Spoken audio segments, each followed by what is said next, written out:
morning. And I'm hoping that you've heard Dr. BAWUMIA, especially on his apology for the government not getting everything right. Then the Akufo-Addo administration, who he was second chair to, that they did not get everything right. That they are hoping that when given the opportunity, they will learn their lessons. How does it sound to you?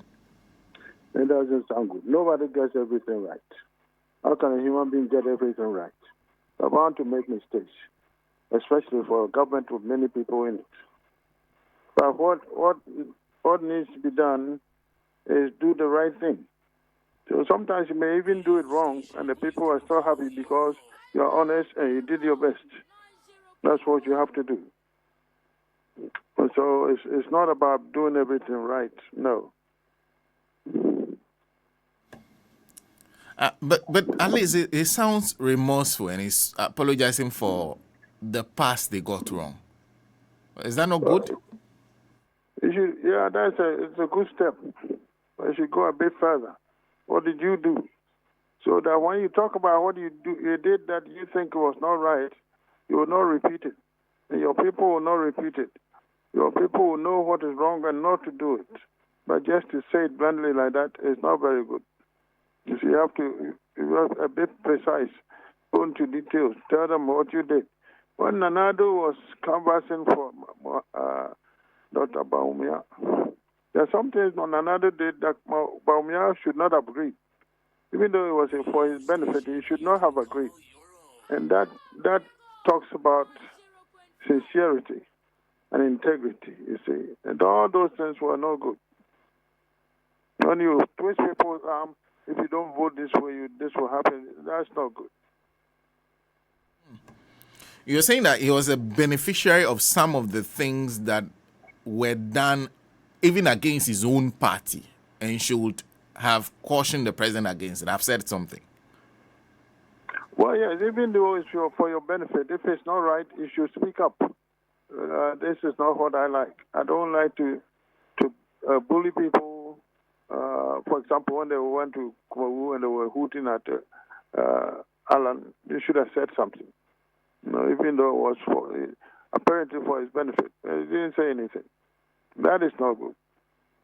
Your integrity it comes into question when you keep quiet in certain circumstances. And it's one of them. And she should have spoken up to be sincere, to maintain his integrity. So you all belong to the same party. If you are putting at him, what would you do to the opponent? And you ask him to be specific. You want to know exactly what he thinks they got wrong. Yes, he says he's apologizing. What are you apologizing for? You can't just say we didn't do everything right. You can't do everything right. Government do wrong things. And sometimes when, for example, Kennedy, when he attacked Cuba, he went to Cuba for the Bay of Peace. And the assumption was that when the Americans show up, the Cubans will run away. Well, they showed up. The Cubans did not run away. They fought. And it's the Americans who ran away. And so when he appeared on TV and talked to the nation and said that they made a mistake going into Cuba and say all those things, his approval rating went through the roof. You see, he did wrong, but the people liked him even more because he was honest. That's how it was. So say what you got wrong, and then I apologize for that. Yes, that's what should happen. For example, this and this and that, we didn't do it right. We should have done this and this and that. You are giving specifics now. That's what we need from him. Not just a blank statement that we didn't do everything right. Who does everything right? There are some of my listeners who are pointing out to me that it looks like this apology was not meant for all Ghanaians. It was meant for members of the party. Well, I don't know. I haven't heard the apology, but I don't understand why politicians are afraid to apologize to their own supporters. Who can you apologize to then?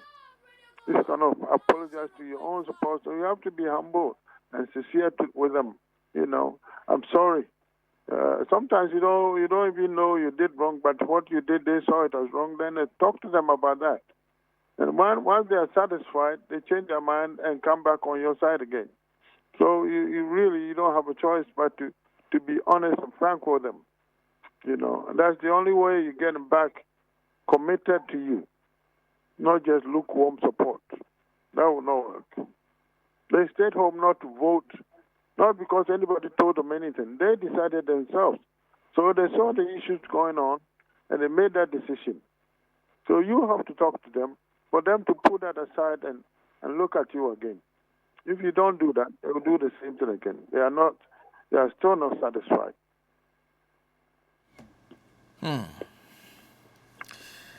There's a sense in which I'm feeling that. Are you suggesting that some of these apologies, some of the things are things that cannot be apologized for because they've been done, the harm has been caused already? Well, if I'm running for office and you are your supporter, and we go and attack someone, I will dissociate myself from you. I will not be quiet, hoping that you still support me. No. If this is the support you are bringing me, then I don't need that. But people, when they want power, they forget decency, and they cut corners, and because they're afraid the supporter may not support them any longer, they won't say what needs to be said. The right thing is the right thing. And once you say the right thing and the supporter, if he gets angry, you don't need him. Because what you said, you've gained 2 more people than that one you lost.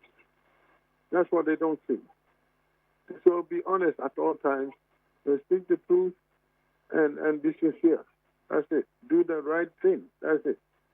And if you don't win, so what? You're not born to be president. What is it to be president? Nana-Addo becoming president, what is it? He's disgraced himself. Really. He has.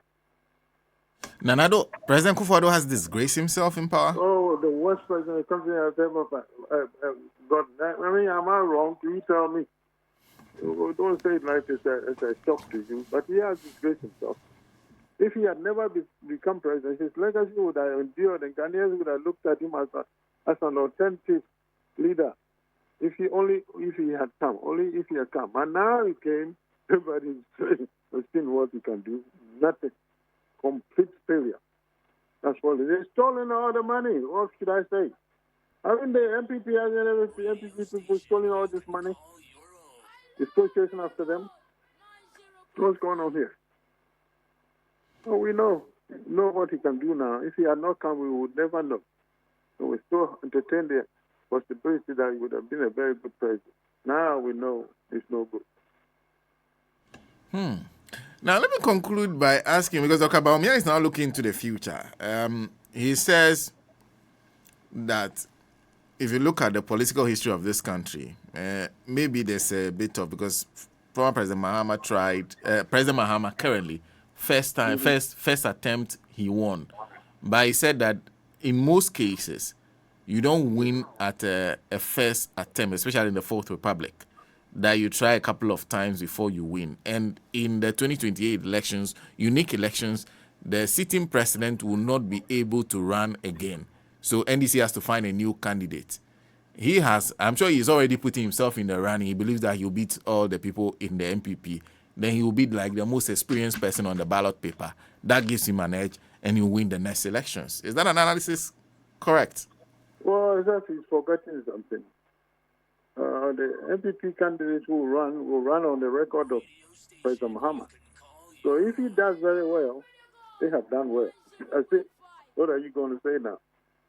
If President Mahama does very well, and those who run too will run on the record of Nana-Addo and BAWUMIA, what are you going to say about that? Can you dissociate yourself from it completely? No.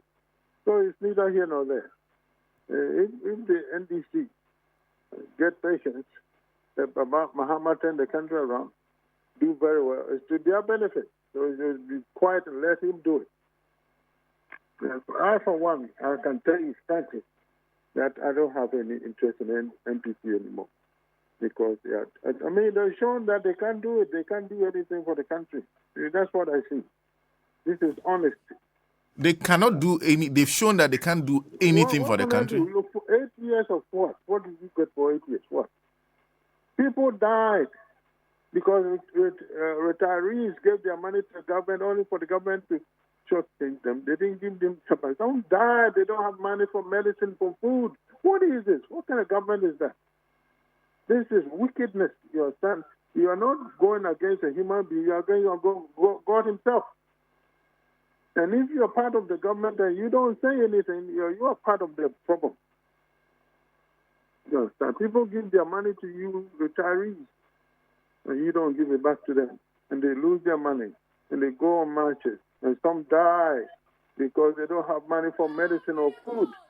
What is this? That's the worst thing a politician can do. Your own party members, what would you do to the others? Why not? Well, Doc, thank you. Thank you very much for speaking to us. You're welcome. Dr. Richard Amoako Baah, who is a political scientist. He used to be a member of the New Patriotic Party, but he said he has no interest in the NPP because he is convinced that they cannot do anything for Ghana. That is Dr. Richard Amoako Baah, one time staunch defender of the New Patriotic